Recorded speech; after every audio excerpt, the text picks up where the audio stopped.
నమస్తే. తెలంగాణ రాష్ట్ర వ్యాప్తంగా ఉన్నటువంటి బీసీలకు సంబంధించినటువంటి విషయంలో రాష్ట్ర ప్రభుత్వం ఒక అడుగు ముందుకేసినట్టే కనబడింది. దాదాపుగా అసెంబ్లీ సాక్షిగా 42% రిజర్వేషన్కి సంబంధించినటువంటి బిల్ కూడా పాస్ చేసినటువంటి సందర్భాన్ని మనం చూసాం. ఇక ఉన్నటువంటి మొత్తం బాధ్యత కూడా కేంద్ర ప్రభుత్వాన్ని అంటున్నారు. షెడ్యూల్ 9లో పెట్టాల్సినటువంటి బాధ్యతను కూడా కేంద్రం భుజం పైన వేస్తున్నటువంటి సందర్భాన్ని కూడా మనం చూస్తూ ఉన్నాం. ఒక అడుగు ముందుకేసి ఢిల్లీ వేదికగా ఒక భారీ సభనైతే జంతర్ మంతర్ వద్ద నిర్వహించడం జరిగింది. ఆ సభకి అన్ని పార్టీల నాయకులను ఆహ్వానిస్తున్నాయి. ఇక తెలంగాణ రాష్ట్ర ముఖ్యమంత్రిని కూడా బీసీ సంక్షేమ సంఘం అధ్యక్షులు జాజుల శ్రీనివాస్ గౌడ్ ఆహ్వానించడం జరిగింది. ముఖ్యమంత్రి సైతం ఆ యొక్క కార్యక్రమంలో పాల్గొని అసలు బీసీలకు సంబంధించినటువంటి విషయంలో తెలంగాణ రాష్ట్ర ప్రభుత్వం ఏ అంశాలపైన కేంద్ర ప్రభుత్వం పైన ఒత్తిడి చేయబోతుంది అనేటువంటి అంశాలని ప్రస్తావించినటువంటి పరిస్థితి. మనతో పాటుగా మాట్లాడడానికి బీసీ సంక్షేమ సంఘం జాతీయ అధ్యక్షులు జాజుల శ్రీనివాస్ గౌడే ఉన్నారు. అన్న నమస్తే. నమస్తే. ఎట్టకేలకు దశాబ్దాల పోరాట ఫలితం అసెంబ్లీ సాక్షిగా కొంత మేరకు అయితే నెరవేరినట్టుగానే కనబడతా ఉంది. 42% రిజర్వేషను, కామారెడ్డి డిక్లరేషన్లో ఉన్నటువంటి ప్రతి అంశాన్ని కూడా పొందుపరుస్తూ ఒక బిల్ అయితే పాస్ అయింది అసెంబ్లీ వేదికగా. ఇక ఢిల్లీలో ఉన్నటువంటి విషయంలో మీరు ఆల్రెడీ ఒక స్టెప్ తీసుకున్నట్టున్నారు. ఇక నుంచి ప్రత్యేక రైలులో ఢిల్లీ వరకు, అస్థిన వరకు వెళ్ళి మీ యొక్క పోరాటాన్ని కూడా ఏర్పాటు చేసినటువంటి పరిస్థితి. మొన్న జరిగినటువంటి కార్యక్రమం వల్ల అసలు బీసీలకి కాంగ్రెస్ ప్రభుత్వము, తెలంగాణ రాష్ట్ర ప్రభుత్వము ఎలాంటి న్యాయం చేయాలనుకుంటుంది అనేది ఏమన్నా అర్థమైందా?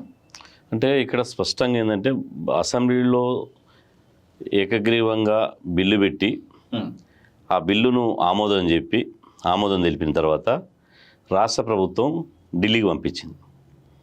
ఢిల్లీకి పంపించిన తర్వాత అదే రోజు ముఖ్యమంత్రి రేవంత్ రెడ్డి గారు సాయంత్రం, అయ్యా మేము అసెంబ్లీలో తెలంగాణ రాష్ట్రంలో కులగణన చేశాం, కులగణనలో బీసీల జనాభా ఇంత అని తేలింది.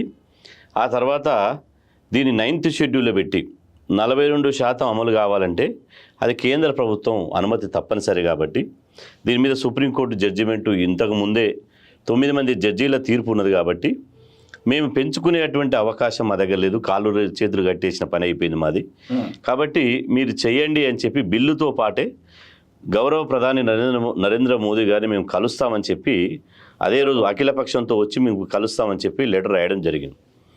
కానీ దాదాపు 17వ తేదీన మొన్న మార్చి 17వ తేదీన అసెంబ్లీలో బిల్లు పాస్ అయింది, బీసీ బిల్లు పాస్ అయింది. మార్చి 17 అయితే ఈ మొన్న 2వ తారీఖు మేము ఢిల్లీలో ఆందోళన చేసే వరకు ఇలా కేంద్ర ప్రభుత్వం దాని ఆమోదం తెలపలే. ఆమోదం తెలపకపోగా అమిత్ షా గారు తెలంగాణ రాష్ట్రానికి సంబంధించిన బీజేపీ పార్లమెంట్ సభ్యులను సమావేశం పెట్టి మనం బీసీ రిజర్వేషన్ల బిల్లుకు వ్యతిరేకం కాదు, కానీ అందులో ముస్లిం రిజర్వేషన్లు చేర్చిరు కాబట్టి దాన్ని ఎట్టి పరిస్థితుల్లో మేము పార్లమెంటులో అమలు చేసే ప్రసక్తి లేదని తేల్చేసింది. దాంతో మేము అంతిమంగా ఇక మా మార్గం ఏంది, 42% అసెంబ్లీలో చట్టం చేసిరు కాబట్టి ఆ చట్టం అమలవుతుందని చెప్పి తెలంగాణ రాష్ట్రంలో ఊరూరా పాపం బీసీలు ఎంతో ఆశతోటి మేము సర్పంచులు, ఎంపీడీసీలు, ఎంపీపీలము, కౌన్సిలర్లము, కార్పొరేటర్లం అవుతున్నామని చెప్పి ఊరేగింపులు చేశారు, బైక్ ర్యాలీలు తీశారు, పటాకులు కాల్చారు, స్వీట్ల పంపిణీ జరిగింది.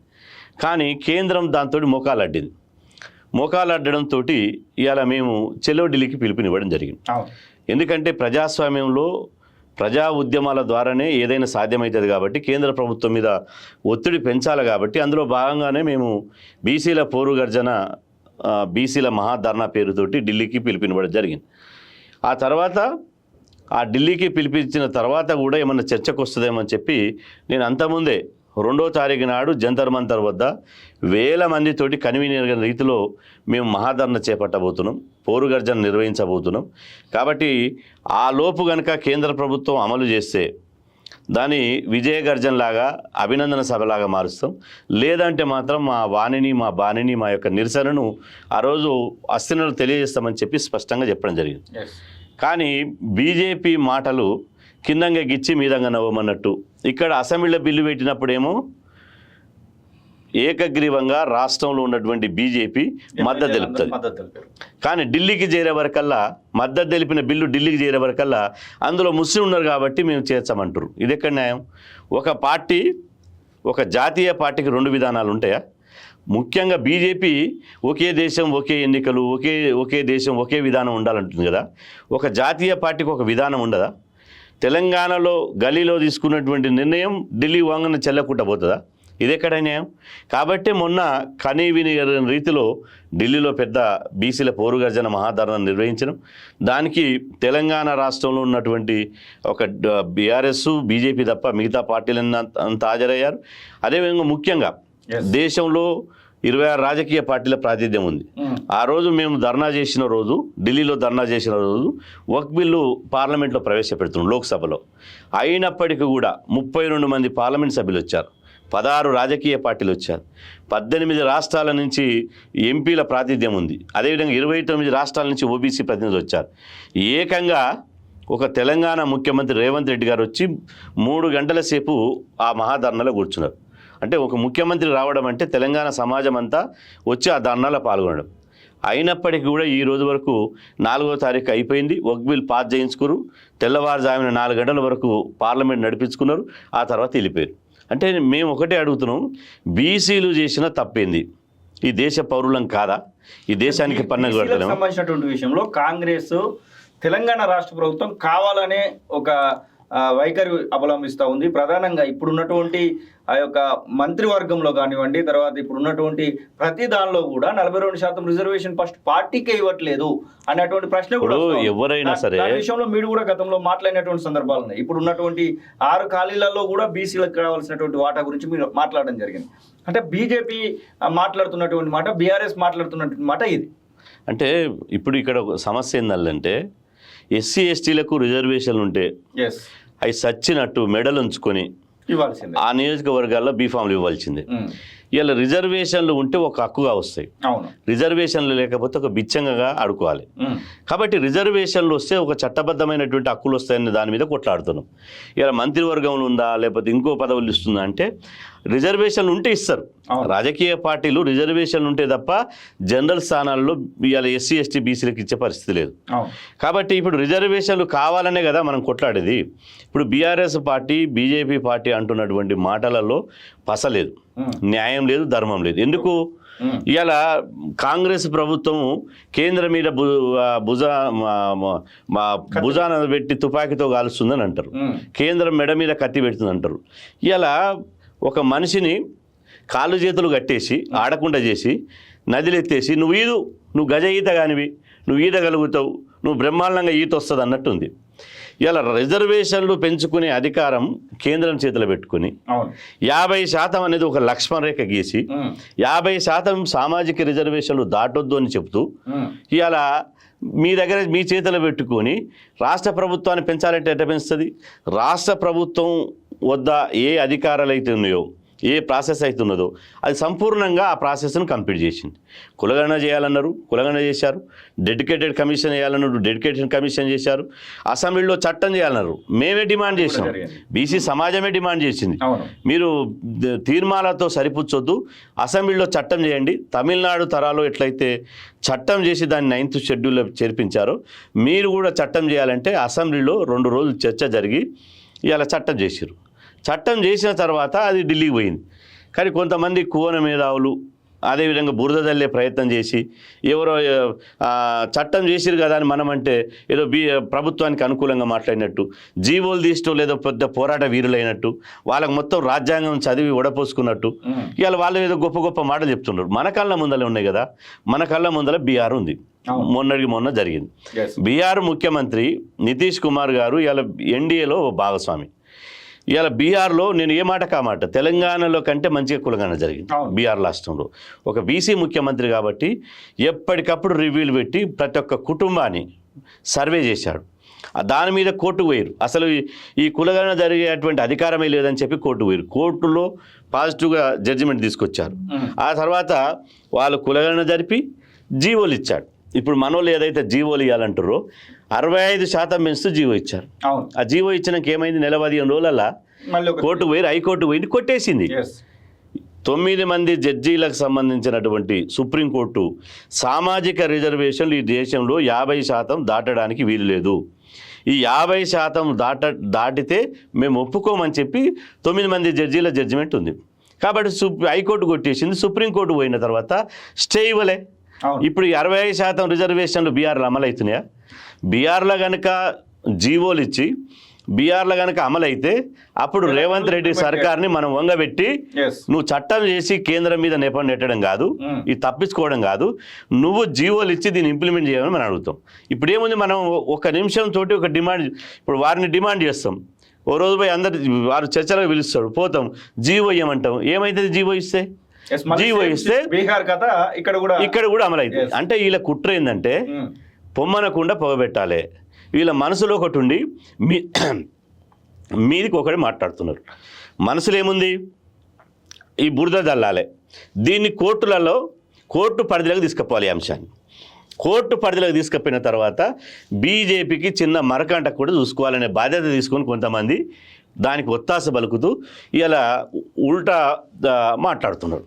అంటే తెలంగాణ రాష్ట్రానికి సంబంధించినటువంటి దాన్నే దేశవ్యాప్తంగా కూడా అమలు చేస్తామని రాహుల్ గాంధీ చెప్తా ఉన్నాడు.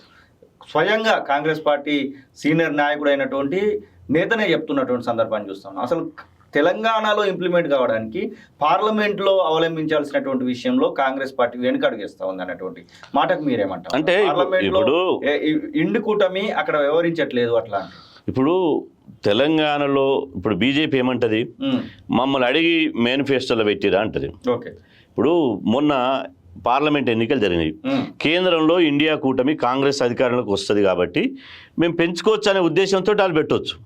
ఇప్పుడు కాంగ్రెస్లో అధికారం లేదు, కేంద్రంలో బీజేపీ ఉంది. నేను అంటున్న బీజేపీకి బీసీల పట్ల చిత్తశుద్ధి లేదా? బీజేపీకి బీసీల ఓట్ల అవసరం లేదా? బీజేపీ పార్టీలో బీసీలు లేరా? బీసీలు లేకుండానే ఇతర కులాలతోటి బీజేపీ పార్టీ నడుస్తుందా? అట్లా ఏం లేదే. ఇవాళ తెలంగాణలో ఉన్నది ప్రజాప్రభుత్వమే, దేశంలో ఉన్నది ప్రజాప్రభుత్వమే, ప్రజలు ఎన్నుకున్నటువంటి ప్రభుత్వాలు. పార్టీలు దీన్ని లీడ్ చేసేటువంటి పార్టీలు ఏదైనా కావచ్చు. కానీ ఇక్కడ రాష్ట్ర ప్రభుత్వం, అక్కడ కేంద్ర ప్రభుత్వం. ఇక్కడ రాష్ట్ర ప్రభుత్వం చేసిన చట్టాలకు కేంద్రంలో విలువ ఎందుకు ఉండదు? విలువ ఉండేటట్టు కేంద్ర ప్రభుత్వం చూసుకోవాలి కదా. అంటే ఇవాళ నేను ఒకటే సూటిగా ప్రశ్నిస్తున్నా, మీ ద్వారా నేను కేంద్ర ప్రభుత్వాన్ని, ఇప్పుడు అంటున్నటువంటి నాయకుల్ని, బీజేపీని నేను సూటిగా ప్రశ్నిస్తున్నా. ఇంట్లో ఎలుకలు ఉన్నాయని చెప్పి ఇల్లు తగలబెట్టుకుంటారు ఎవడన్నా? ఇంట్లో ఎలుకలను తీసేస్తాం. ఒకవేళ మీరు నచ్చకపోతే బిల్లులో మీకు మార్పులు చేర్పులు మీకు నచ్చనోళ్ళని చేర్చాలని అనుకుంటే, తీసేయాలనుకుంటే మీరు పార్లమెంటుకు అధికారం ఉంది, యథావిధిగా అమలు చేయాలని ఎవడు అంటలేదు. సుప్రీంకోర్టులో ఇది కేసు పెండింగ్ ఉంది కాబట్టి మేము ఇక్కడ వరకే రిజర్వేషన్ ఇంప్లిమెంట్ చేస్తామనేటువంటి అధికారం ఉంది. పార్లమెంటే ఈ దేశంలో సుప్రీం, పార్లమెంట్ ఈ దేశంలో చట్టాలు తయారు చేస్తుంది. అట్లాంటి పార్లమెంటు సుప్రీంని ఇవాళ మీరు తెలవనటువంటి బీసీ సమాజం ఉంది, వీళ్ళకి లా నాలెడ్జ్ లేదు, న్యాయ నిపుణులు లేరు, వీళ్ళకి ఏది చెప్పినా నడుస్తుంది, ఏలోనో వీళ్ళని గొర్రెలను చేసి తిప్పొచ్చు అనే ఉద్దేశంతో చెప్తున్నారు తప్ప కనీసం ఒక చదువుకున్న మాటలుగా, జ్ఞానవంతునిగా మాటలుగా మాట్లాడేటువంటి పరిస్థితి ఉందా? ఇది పక్కన పెట్టండి. ఇప్పుడు ఆంధ్రప్రదేశ్ రాష్ట్రం ఉంది. ఆంధ్రప్రదేశ్లో ఎన్డీఏ కూటమి అధికారం ఉంది కదా, టీడీపీ, బీజేపీ, అదేవిధంగా జనసేన. ఇవాళ పవన్ కళ్యాణ్ అయితే మొత్తం హిందూ ఫిలాసఫీని ఎత్తుకున్నాడు, సనాతన ధర్మం అని చెప్తున్నాడు. మంచిదే, చెప్పాలి, ఆయన హిందూ ధర్మంలో పుట్టిండు కాబట్టి మేము దానికి ఏం వ్యతిరేకం కాదు. అదేవిధంగా అందులో బీజేపీ కూడా ఇన్వాల్వ్ అయింది, 2 మంత్రులు ఉన్నారు బీజేపీ వాళ్ళు. మరి ఆంధ్రప్రదేశ్లో 4% ముస్లింలకు రిజర్వేషన్ ఎందుకు అమలు చేస్తారు? మరి ముస్లింలే మీకు రిజర్వేషన్లకు వ్యతిరేకమైనప్పుడు మీ ఇండియా కూటమి పాలించేటువంటి రాష్ట్రాల్లో ఎందుకు ముస్లిం రిజర్వేషన్ అమలు చేస్తుంది? దాన్ని తీసేయాలి కదా. అది తీసేసే దమ్ము లేదు. బీసీలు అగ్గ దొరికినారు, బీసీలకు నోరు లేదు. నాయకుల మధ్యన విభేదాలు పెడదాం, ఈ నాయకుల మధ్యన పార్టీల వారిగా విభజిద్దాం, ఈ బీసీలను ఎప్పుడు నెత్తి మీద శటకోపం పెట్టాలి, బీసీలను మోసం చేయాలి, మనం మాత్రం కేంద్ర మంత్రులు, ప్రధానమంత్రులు కావాలి, వాళ్ళు మాత్రం సర్పంచ్ ఎంపీటీసీలు కూడా కావద్దు అనే ఉద్దేశం తప్ప ఇల్లేనా ఉందా? ఇలా నేను అంటున్న కేంద్ర జాబితాలో ముస్లింలు లేరా? గుజరాత్లో రాష్ట్ర జాబితా ఉంది, గుజరాత్లో రాష్ట్ర జాబితాలో బీసీలు లేదా? ఏ రాష్ట్ర జాబితాలో బీసీలు లేరు? అసలు రిజర్వేషన్ల యొక్క అర్థం ఏంది? రాజ్యాంగం ఏం చెప్తుంది? రాజ్యాంగం వీళ్ళు ఏమంటారు? మతం ఆధారంగా రిజర్వేషన్లు ఇవ్వడం చెల్లదు అంటారు. మత ప్రతిపేక్షను మేము ఇవ్వమని సన్నాయి నొక్కులు నొక్కుతున్నారు బీజేపీలు. నేను అంటున్నా, మరి సిక్కులు ఏంటిది? సిక్కులు మతమే కదా. పంజాబ్లో ఎస్సీ సిక్కులు ఉన్నారు కదా, ఎస్టీ సిక్కులు ఉన్నారు కదా, బీసీ సిక్కులు ఉన్నారు కదా, మరి వాళ్ళకెట్టి ఇస్తున్నారు? సిక్కు మతం వాళ్ళకి ఇస్తున్నారు కదా. ఇదే బీసీసీలో కన్వర్టెడ్ క్రిస్టియన్స్ ఉన్నారు కదా, క్రిస్టియన్ మతస్థులకు కూడా రిజర్వేషన్లు ఇస్తున్నారు కదా. మరి మీ ముస్లిం అన్నారు, ఈడబ్ల్యూఎస్ కూడా రిజర్వేషన్లే కదా. ఈడబ్ల్యూఎస్లో ముస్లింలకు కూడా ఎందుకు రిజర్వేషన్లు ఇస్తారు? ఇలా ముస్లింలు లేనటువంటి ఈడబ్ల్యూఎస్ రిజర్వేషన్ ఎందుకంటే లేరు అంటే ఎన్ని రోజులు మోసం చేస్తారు, ఎన్ని రోజులు మభ్యపెడతారు? అంటే మేము ఐక్యంగా లేమని, బీసీలు నోరు లేదని, మేము మీద తిరుగుబాటు చేయాలనే ఉద్దేశంతో నాలాంటి గట్టిగా మాట్లాడితే ఆయన కాంగ్రెస్ వాళ్ళ మీద తిరుగుతుండు, అదేవిధంగా కాంగ్రెస్ మీద తిరిగితే టీఆర్ఎస్ వాళ్ళ మీద తిరుగుతుండు, టీఆర్ఎస్ తిరిగితే బీజేపీ వాళ్ళ మీద తిరుగుతుండు. బట్టగాల్చి మీద వేయడమే తప్ప నిజంగా బీసీలకు అన్యాయం జరుగుతుంది, దీన్ని సరిదిద్దాలే. స్వాతంత్రం వచ్చి 78 సంవత్సరాలు అయింది, ఇంకా కూడా సర్పంచ్ సీట్ కోసం వాళ్ళు రిజర్వేషన్ కాడ కొట్లాడుతున్నారు. ఈ దేశం అఖండ భారత్, స్వర్ణ భారత్ అంటున్నాం, ఈ దేశం అగ్రదేశంగా అయితే లేదు. 60% మంది బీసీలను అభివృద్ధి చేయకుండా అఖండ భారత్ ఎట్లయితుంది, స్వర్ణ భారత్ ఎట్లయితుంది? ఈ దేశ అభివృద్ధి, బీసీల అభివృద్ధి దేశ అభివృద్ధిగా చూడాలనే ఒక బ్రాడ్ విజన్, ఒక మంచి విశాలమైన హృదయం బీజేపీ కేంద్ర ప్రభుత్వానికి ఎందుకు లేదు? తెలంగాణ రాష్ట్రంలో 8 మంది ఎంపీలు ఉన్నారు, 8 మంది ఎమ్మెల్యేలు ఉన్నారు. వీరిపైన ఏమన్నా ఒత్తిడి చేయబోతా ఉందా బీజేపీ పార్టీ పైన? బీసీ సంక్షేమ సంఘం ఏమన్నా ఒత్తిడి చేయబోతా ఉందా? ఖచ్చితంగా బరాబర్ నిలదీస్తాం వాళ్ళని. ఇలా బండి సంజయ్ గారు మాట్లాడుతున్నారు, రాష్ట్రం ఇచ్చుకోవచ్చు. అవును, అరే కేంద్రం అంతా అట్లా మాట్లాడొచ్చునా?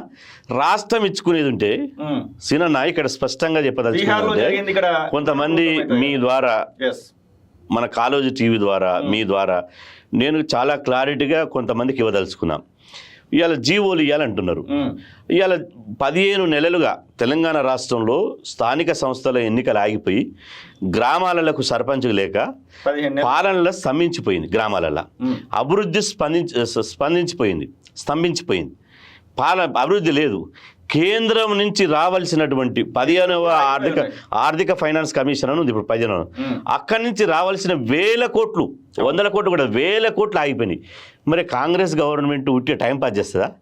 600 పేజీల రిపోర్ట్ ఇచ్చి డెడికేటెడ్ కమిషను 2 పేజీల జీవోలకు వెనక పోతారా? అవడనా జీవో అర్ధ గంటలో మనం మాట్లాడుకున్నంత సేపులో రేవంత్ రెడ్డి గారు జీవో ఇచ్చేస్తాడు, పెద్ద సమస్య కాదు. కానీ అది చెల్లదు కదా. అది ఇప్పుడు చెల్లను నోటును పట్టుకొని షాపు పోతే చెల్తుందా, బ్యాంకు పోతే చెల్తుందా? జీవోలు ఇస్తే ఏమైంది మన కళ్ళ ముందర చెప్తుంది కదా. మరి తమిళనాడు గవర్నమెంట్ ఎందుకు జీవో ఇవ్వలే? మహారాష్ట్ర గవర్నమెంట్ మరాఠీలను పెంచుతూ జీవో ఇచ్చింది, ఇట్లా కొట్టేసింది. ఒరిస్సా గవర్నమెంట్ ఇచ్చింది, ఇట్లా కొట్టేసింది. 11 రాష్ట్రాల్లో జీవోలు ఇస్తే చింపి చెత్తబుట్టలు పడేసి వేయింది. ఇంతెందుకు టీఆర్ఎస్ నాయకులు కొంతమంది ఏమంటారంటే, జీవో ఇస్తే అయిపోతుంది కదా అంటే టీఆర్ఎస్లో ఉండి బీసీ ముసుగులో ఉన్నారు వాళ్ళు. పొద్దుగాలనేమో నైట్ ఏమో టీఆర్ఎస్ అని టీఆర్ఎస్ కండవలు వేసుకుంటారు. పొద్దుగాల ప్రెస్ క్లబ్లకు వచ్చి మాది ఆ సభ, ఈ సభ, మాది ఇంకో సభ, ఆ సభ, మేము బీసీ సంఘం అని ఒకరు అంటారు, బీసీ జాగృతి అని ఒకరు అంటారు, ఇంకోటి అంటారు. వచ్చి రేవంత్ రెడ్డి నువ్వు జీవో ఇవ్వాలి. నేను అంటున్నా, జీవో ఇచ్చేది ఉంటే మీ కేసీఆర్ ఇస్తుండే. జీవో ఇచ్చేది ఉంటే కేసీఆర్ ఇవ్వకపోనా? అప్పుడు నేను హైకోర్టులో కేసు వేసిన, సుప్రీంకోర్టులో కేసు వేసిన, కేసీఆర్ రిజర్వేషన్ తగ్గించినప్పుడు. ఇప్పుడు ప్రసాద్ గారు అని అడ్వకేట్ జనరల్ ఉన్నారు, ఆయన కూడా ఒక బీసీ బిడ్డ. ఇవాళ హైకోర్టు కొట్టేసింది. మహబూబ్ నగర్ నుంచి ఒక రెడ్డి, మెదక్ జిల్లా నుంచి ఒక రెడ్డి, ఇద్దరు రెడ్డి కలిసి ఇది 50% సీలింగ్ దాటుతుంది కాబట్టి ఇది చెల్లదు అని చెప్తే, అవును ఎస్ సుప్రీంకోర్టు జడ్జి మీద కొట్టేసింది. మళ్ళీ గవర్నమెంట్ పోయింది, సుప్రీంకోర్టు, మేము పోయినాం. సుప్రీంకోర్టు పోతే సుప్రీంకోర్టు అనేది తమాషాలాడుతురా, కోర్టు సమయాన్ని వృధా చేయాలని వచ్చారా? 50% సీలింగ్ పెట్టుకొని మినిమం నాలెడ్జ్ లేదా? ఎట్లొచ్చారు? అసలు మీ పిటిషన్ డిస్మిస్ చేస్తా అన్నది. అప్పుడు ప్రసాద్ గారు దండం పెట్టి కోర్టుకు, డిస్మిస్ చేయొద్దు, మేము ఉపసంహరించుకుంటామని ఉపసంహరించుకుంటాం. డిస్మిస్ ఎందుకు చేయొద్దు అన్నాడు. డిస్మిస్ కనుక చేస్తే ఇప్పుడు కాస్తో 22%, 18% రిజర్వేషన్ బీసీలకు వస్తాయి కదా, అవి కూడా అమలు అయ్యే వీలుండదు పిటిషన్ డిస్మిస్ చేస్తే. బీసీ రిజర్వేషన్లు లేని ఎన్నికలకు పోవాల్సి వస్తుంది. కేసీఆర్ తెలివికాలోడే కదా ఈ మాట కామాట. మరి కేసీఆర్కి తెలియదా? కాబట్టి ఆ పిటిషన్ డిస్మిస్ చేసుకొని వచ్చి ఎన్నికల నోటిఫికేషన్ ఇచ్చేసి 18% ఎన్నికలు పోయారు. మరి ఇప్పుడు ఈ సన్నాయి నొక్కులు మోకి నోరు తెరిస్తే శుద్ధ అబద్ధం, నోరు తెరిస్తే లేనిపోని ఆ క్లాజ్ ఉంది, 16(4) ఉంది, 240 ఉంది, అది ఉంది. ఇలా న్యాయ నిపుణులు పెట్టారు బషీర్బాగ్ ప్రెస్ క్లబ్లో. అదే సుప్రీంకోర్టు అడ్వకేట్ విల్సన్ గారు వచ్చారు, అదేవిధంగా హైకోర్టు రిటైర్డ్ జడ్జిలు పెట్టారు. వాళ్ళు ఏం చెప్పారో వినండి. న్యాయ నిపుణులను తెలుసుకుందాం, అందరం కలిసి కూర్చుందాం, అందరం కలిసి ఇది చట్టం చేయాలన్నా జీవోలతో అవుతుందా మనం డిసైడ్ అయిదాం, ప్రభుత్వం దగ్గర కూర్చుందాం. ప్రభుత్వం కూడా సిద్ధంగా ఉంది, మీరు ఏం చెప్తే మేము గదే చేస్తామని. తమిళనాడు తరహాలో తెలంగాణలో ఖచ్చితంగా రిజర్వేషన్లు అమలు అవుతాయనేటువంటి ఆ యొక్క ఆశ మీకుందా? ఇంకా అంటే ఇప్పుడు ఉన్నటువంటి పరిస్థితులలో ఇంకెన్ని రోజులు పట్టచ్చు అనుకుంటున్నారు? ఇప్పుడు బీసీ ముఖ్యమంత్రిని చేస్తాను ఎందుకు అంటున్నారు? బీజేపీ పార్టీ బీసీని ముఖ్యమంత్రిని ఎందుకు చేస్తాను? బీసీలలో చైతన్యం పెరిగింది, బీసీ వాదం బలపడ్డది కాబట్టి బీసీ ముఖ్యమంత్రిని చేస్తాను మీరు అంటారు. నేను అంటున్న ముఖ్యమంత్రి చేసేటువంటి అంశం ఒక పెద్ద అత్యున్నతమైనటువంటి సీఎం పీఠమే మాకు ఇస్తున్నారు కదా. మేము అంటున్నాం సీఎం పీఠం తర్వాత ఇద్దు, సర్పంచ్ పీఠమి మాకు, కౌన్సిలర్ పీఠమి, కార్పొరేటర్ పీఠమి, ఒక ఎంపీపీ పీఠమి, ఒక జెడ్పీటీసీ పీఠమి అని మేము అడుగుతున్నాం. ఇప్పుడు అది ఇవ్వకుండా ఇవాళ లేనటువంటి, నేను అంటున్నాను అమిత్ షా గారు చెప్తాడు ముస్లిం రిజర్వేషన్లు, ముస్లింలు ప్రయోజనాలు పొందనటువంటి కేవలం బీసీలే ప్రయోజనాలు పొందేటువంటి ఇవాళ చాలా అంశాలు కేంద్ర పరిధిలో ఉన్నాయి. ఇవాళ మహిళా బిల్లు పెట్టిరు, మహిళా బిల్లులో బీసీ మహిళలకు సబ్-కోటా పెట్టాలి, అలా ముస్లింలు ఉండరు, ఎందుకో పెట్టరు. కేంద్రంలో ఒక ప్రత్యేక మంత్రిత్వ శాఖ పెట్టాలి, 11 సంవత్సరాల బీజేపీ వచ్చి కేంద్రంలో ఒక ప్రత్యేక మంత్రిత్వ శాఖ పెట్టాలి, ఎందుకు పెట్టరు? అందులో ముస్లింలు ఉండరు, కేంద్ర జాబితాలో ముస్లింలు ఏం లేరు. అదేవిధంగా డెవలప్మెంట్ కోసం 52 లక్షల కోట్ల కేంద్ర బడ్జెట్ ఉంది, 1 లక్ష కోట్లు పెట్టరు, 60% జనాభా బడ్జెట్ పెట్టరు. సుప్రీంకోర్టు హైకోర్టు జడ్జీల నియామకాల్లో ఎస్సీ ఎస్టీ బీసీ రిజర్వేషన్ పెట్టమన్నాం, అది పెట్టరు. అదేవిధంగా కేంద్రంలో ఒక క్రిమినల్ ఎత్తివేమన్నాం, అది చేయరు. బీసీల మేలు కోసం ఒక్క పని చేయమంటే చేయరు. కానీ వాళ్ళు చేసిన ఘనకార్యం ఏంటంటే ఆకలైనోనికి కారం మెతుకులు పెట్టకుండా బిర్యానీ నూనెకి పాయసం పెట్టినట్టు ఈడబ్ల్యూఎస్ రిజర్వేషన్ తీసుకొచ్చి అలా బీసీలను రాజకీయంగా, విద్యాపరంగా, ఉద్యోగపరంగా గొంతు కోసేసారు. ఇవాళ ఈడబ్ల్యూఎస్ రిజర్వేషన్లతో మీరు చూడండి, డిఎస్సి కానీ, గ్రూప్ 1 కానీ, గ్రూప్ 2 కానీ ఉద్యోగాలలో మా బీసీలకు 80 మార్కులు వచ్చిన ఉద్యోగం వస్తలేదు, వాళ్ళకి 60 మార్కులు వచ్చిన ఉద్యోగం వస్తుంది. గతంలో కొంత మమ్మల్ని వెక్కిరించేది ఈ రిజర్వేషన్ వర్గాలు ఎంట్రన్స్ రాస్తే ఉద్యోగం వస్తుందని, ఇప్పుడు ఈడబ్ల్యూఎస్ రిజర్వేషన్ రాస్తే ఉద్యోగం వస్తుంది. మరి ఇలా ఎక్కడ పోతుందో చూడండి సమాజం, ఎక్కడ ఎంత అన్యాయం చేసిందో బీజేపీ బీసీలకు చూడండి. బీజేపీ పెద్దలను ఇక్కడ నుంచి కలిసేటువంటి ప్రయత్నం చేస్తామని అసెంబ్లీ సాక్షిగానే ముఖ్యమంత్రి చెప్పడం జరిగింది. బీసీ సంక్షేమ సంఘం సపరేట్ గా ఏమన్నా మేము కిషన్ రెడ్డి గారిని మొన్న కలిసాము, ఈటల రాజేందర్ గారిని కలిసాము. కిషన్ రెడ్డి గారు ఒకటే అంటారు, మీరు ముస్లింలు ఉన్నారు కదా, ఎంతసేపు ముస్లిం ఉన్నారా కదా ముస్లిం. నేను అంటున్నా ఇప్పుడు ఆడి కార్లలో తిరిగేటోనికి కావాలన్నా రిజర్వేషన్లు, ఆటో రిక్షా దొక్కేటోనికి కావాలి, ఇలా ఛాయ బండికి కావాలన్నా, ఫామ్ హౌస్ ఉండడానికి కావాలన్నా, ఇలా వాడు పంచర్ కొట్టోనికి కావాలన్నా, లేకపోతే 100 కోట్లు సంపాదించే బిలియనర్ కావాలన్నా రిజర్వేషన్లు. ఇవాళ ఆడి కార్ల తిరిగేటోడు, బంజారాహిల్స్లో బంగ్లాలు ఉన్నాడు, అదేవిధంగా ఫామ్ హౌజులు ఉన్నాడు, పాలి హౌజులు ఉన్నాడేమో ఈడబ్ల్యూఎస్ కింద బ్రహ్మాండంగా రిజర్వేషన్, ఈడబ్ల్యూఎస్ రిజర్వేషన్ పొందుతున్నాడు. పంచర్ చేసి కొట్టు పెట్టుకున్నాడు, ఛాయ్ కొట్టు పెట్టుకుంటున్నాడు, పండ్లు అమ్ముకునేటోడు, అదేవిధంగా చిన్న చిన్న చేతి వృత్తులు చేసేటువంటి ముస్లిం సామాజిక వర్గానికి రిజర్వేషన్లు ఇస్తే వాళ్ళకి ముస్లింలకు రిజర్వేషన్లు ఎందుకు? నేను అంటున్నా ముస్లిం రిజర్వేషన్లు, హిందూ రిజర్వేషన్లు, క్రిస్టియన్ రిజర్వేషన్లు అనేది రాజ్యాంగం లేదు. భారత పౌరులు ఎవడైతే ఉన్నాడో, భారత పౌరుల్లో ఎవరైతే సోషల్లీ, ఎడ్యుకేషనల్లీ బ్యాక్వర్డ్నెస్ ఉన్నారో వాళ్ళు సామాజిక సమానత్వం, ఆర్థిక సమానత్వం, రాజకీయ సమానత్వం వచ్చే వరకు రిజర్వేషన్లు పెట్టండి. రిజర్వేషన్లు అనేది మనిషికి ఒక ఊతకర్ర లాంటిది, కొద్ది వరకే దాన్ని మనం అప్లిఫ్ట్ ఇవ్వాలి. ఆ తర్వాత సామాజిక సమానత్వం, ఆర్థిక సమానత్వం, రాజకీయ సమానత్వం, ఉద్యోగ సమానత్వం రావాలి. అది వచ్చే వరకు పెట్టమన్నారు. కానీ మరి నేనంటున్నా మతపరమైనటువంటి రిజర్వేషన్ చెల్లమంటున్నావు, మతం లేనోడు ఎవడు? మరి హిందూ మతంలో ఉన్న బీసీలకు కూడా రిజర్వేషన్లు ఇస్తున్నావు కదా, సిక్కు మతంలో ఉన్న వాళ్ళు కూడా ఇస్తున్నావు కదా, క్రిస్టియన్ మతంలో ఉన్న వాళ్ళకి కూడా ఇస్తున్నావు కదా. ఇవాళ రిజర్వేషన్ రావాలంటే అసలు హిందూ మతం, ముస్లిం మతం, సిక్కు మతం, క్రైస్తవ మతం, ఏ మతం లేనోనికి రిజర్వేషన్ రావాలి. ఇది కొలిక్కి రావడానికి అయితే చాలా సమయం పట్టేటట్టుంది. ఇప్పుడున్నటువంటి పరిస్థితులలో కేంద్ర ప్రభుత్వ మొండి వైఖరిని స్పష్టంగా చూస్తూ ఉన్నాం. ఎంత కొట్లాడినా కానీ ఇది అయితే సమయం పట్టేటట్టుంది. ఒకవేళ రాష్ట్ర ప్రభుత్వం కనుక లోకల్ బాడీస్ కి వెళ్ళాలని నిర్ణయం, ఇప్పుడు కేంద్ర ప్రభుత్వం ఎలాంటి విధానాలను అక్కడ చెప్పబోతున్నాం? మేము స్పష్టంగా అంటున్నాము, కేంద్ర ప్రభుత్వం ఏమైనా ఆకాశంకి ఊడిపడ్డదా? ఎందుకు చేయదు? ప్రజలు అనుకుంటే ఎందుకు చేయదు? రైతులకు వ్యతిరేకంగా పార్లమెంట్ లో చట్టాలు చేసింది. రైతు ఉద్యమం చేస్తే వెనక్కి తీసుకోలేదా చట్టాలను? అన్ని చట్టాలను రద్దు చేయలేదా? మరి బీసీల విషయంలో ఎందుకు? ఎక్కడ సీలింగ్? నేను అంటున్న రాజ్యాంగంలో 50% ఉండాలని అంబేద్కర్ గారు చెప్పారా? చెప్పలేదే. మీకు మీరు సుమోటోగా చేసుకుని మీకు మీరే గీత గీసుకొని ఎన్ని రోజులు ఎవరిని అణిచివేస్తారు? ఎన్ని రోజులు మమ్మల్ని ఈ దేశ పౌరులకు సమానత్వం రాకుండా చూస్తారు? కాబట్టి బీజేపీ ప్రభుత్వం మీద కేంద్ర ప్రభుత్వం మీద బీసీలు యుద్ధబేరి మోగించాల్సిందే. ఓకే. మొన్న ఢిల్లీలో బీజేపీ గవర్నమెంట్కి ఒక ట్రయల్ చూపించాం. ముందు ఉంది ఇక సినిమా వాళ్ళకు. ఓకే. రేపు వస్తారు కదా బీసీలు ఓట్లు అడగడానికి వస్తారు కదా, ఎట్లా వస్తారో చూస్తాం. ఓకే. జాతి జనగణనలో కులగణన ఎందుకు చేయరు? ఎంత పచ్చి అబద్ధాలంటే మా బీసీ యువకుల్నే వాళ్ళకి హిందూ మతం పేరుతోటి నేను అంటున్నా, మేము కూడా 100% హిందువులమే. ఓకే. మేము ఇప్పటికీ హిందూ మతంలోమే, మేము సచ్చే వరకు హిందూ మతంలో ఉంటాము, మాకు ఇంకే మతం లేదు. మరి బీసీ హిందూ మతంలో ఉన్న బీసీలకేమో ఒక రకంగా, అగ్రకులం ఉన్నటువంటి హిందువులకేమో ఇంకొక రకంగా ఎట్లా చూస్తారు? ఇలా హిందువులే కదా, హిందువులం బంధువులం. మరి బీసీల హిందువులనేమో సవతి తల్లి బిడ్డలుగా, అగ్రకులాల్లో ఉన్న హిందువులను ఇంకో రకంగా ఎందుకు చూస్తారు? కాబట్టి ఈ బీసీలో ఉన్నటువంటి హిందువులని ఆదుకోండి. మీకు నేను అంటున్నా, ఇప్పుడు బీజేపీకి ఓటు బ్యాంకు బీసీలే, మా బిడ్డలే, మా తమ్ముళ్ళే, మా రక్తమే, మా పేగు దించుకొని పుట్టిన వాళ్ళే. మీరు వాళ్ళ ఓట్లు కావాలంటే చేయండి. మా బీసీ తమ్ముళ్లకు ఉద్యోగాలు వద్దా? మా బీసీ తమ్ముళ్ళు సర్పంచ్లు కావద్దా? మీరు హిందూ మతం అంటే ఇలా మార్వాడోళ్ళు, బాపనోళ్ళు, సావుకారులు, రాజపుతులు వాళ్ళే ఉండాలా? ఇక మేము చేతి వృత్తులు చేసుకున్న వాళ్ళు ఉండదా? తెలంగాణ రాష్ట్ర ప్రభుత్వం వెళ్తుంది, ఎప్పుడు వెళ్తుంది అనేది అంటే రేపో ఎల్లుండి అనేటువంటి వార్తలు కూడా చూస్తూ ఉన్నాం. మేలోనే కావచ్చు, జూన్లోనే కావచ్చు.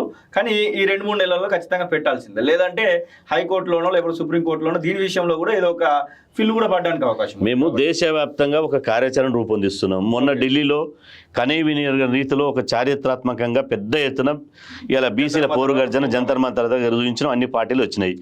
రేపు ఈ నెలలోనే ఈ ఏప్రిల్ చివరి వారంలో హైదరాబాద్లో 29 రాష్ట్రాల నుంచి ప్రతినిధులను పిలిచి బీసీల రాజకీయ జాతీయ ప్లీనరీ నిర్వహిస్తాం.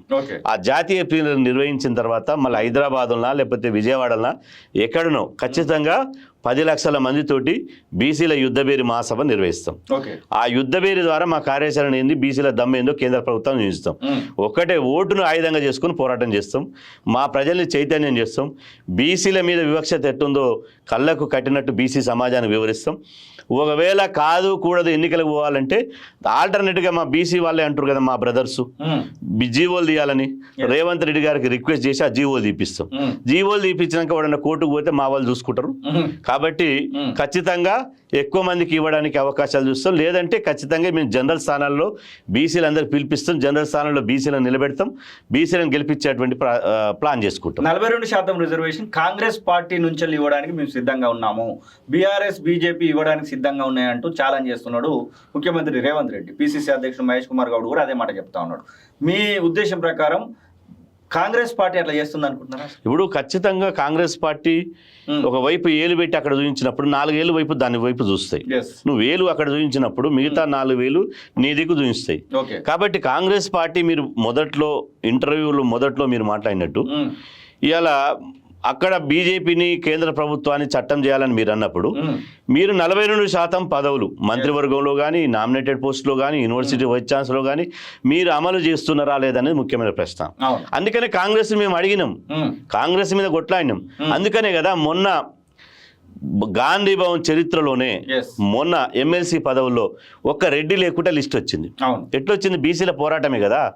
బీసీలంతా రాహుల్ గాంధీ నుంచి మొదలుకుంటే రేవంత్ రెడ్డి గారి దాకా మా వాటా మాకు ఇవ్వండి అంటేనే కదా. ఎస్సీ ఎస్టీ బీసీలకు కాంగ్రెస్ వాళ్ళని చూసి సిపిఐలు ఇచ్చారు, సిపిఐలను చూసి కాంగ్రెస్, సిపిఐని చూసి బీఆర్ఎస్ వచ్చింది. కాబట్టి అందరూ బీసీ ఎస్సీ ఎస్టీలకే ఇచ్చారు. కాబట్టి భవిష్యత్తులో కూడా అదే విధంగా ఇవ్వాలని మేము డిమాండ్ చేస్తున్నాం. మీరు ఒకవైపు వాళ్ళని చూపించినప్పుడు నువ్వు ఆచరించి చూపించాలి. నువ్వు ఆచరించి చూపిస్తే అప్పుడు నీ పార్టీని నమ్ముతారు. కాబట్టి ఆచరిస్తారనేటువంటి నమ్మకం మాకు ఉన్నది. ఆచరించకపోతే రాహుల్ గాంధీ గారు అయితే ఎవరి వాటా వాళ్ళకి దక్కాలని వారు స్పష్టంగా ఉన్నాడు. జనాభా లెక్కలు తేలాల్సిందే, ఎవరి జనాభా ప్రకారం వాళ్ళ వాటా వాళ్ళు దక్కాల్సిందని వారు స్పష్టంగా ఉన్నారు. ఆ దిశగా అమలు చేయాలి. చేయకపోతే మేము కాంగ్రెస్ మీద కూడా పెద్ద ఎత్తున ఉద్యమం చేస్తాం. ఎస్సీ వర్గీకరణ కోసం బీసీ సంక్షేమ సంఘం చాలా మార్లు సపోర్ట్ చేసింది, చాలా మీటింగ్లలో పాల్గొంది.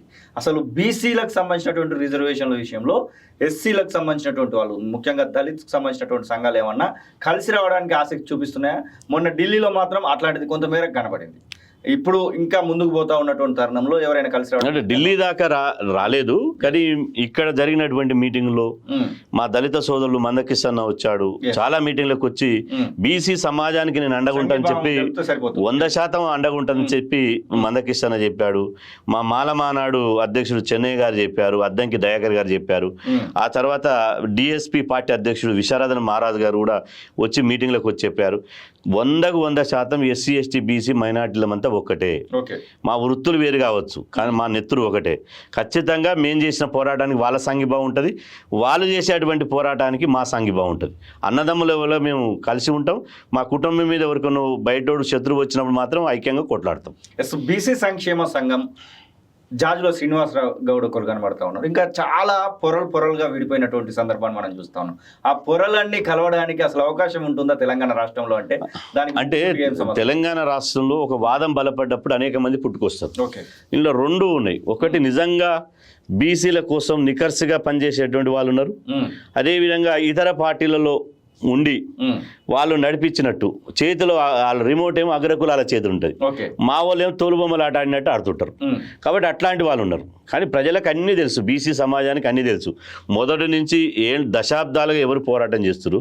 ఇప్పుడు నేను పార్టీ బీసీ కండువా కప్పుకున్నా, 25 సంవత్సరాలు నా ఒంటి మీద ఉండబట్టి ఎత్తిన జెండా దించకుండా బీసీ వాదం కోసం బీసీలకు అన్యాయం జరిగినప్పుడు బొబ్బిల్లాగా ఉద్యమిస్తున్నాం.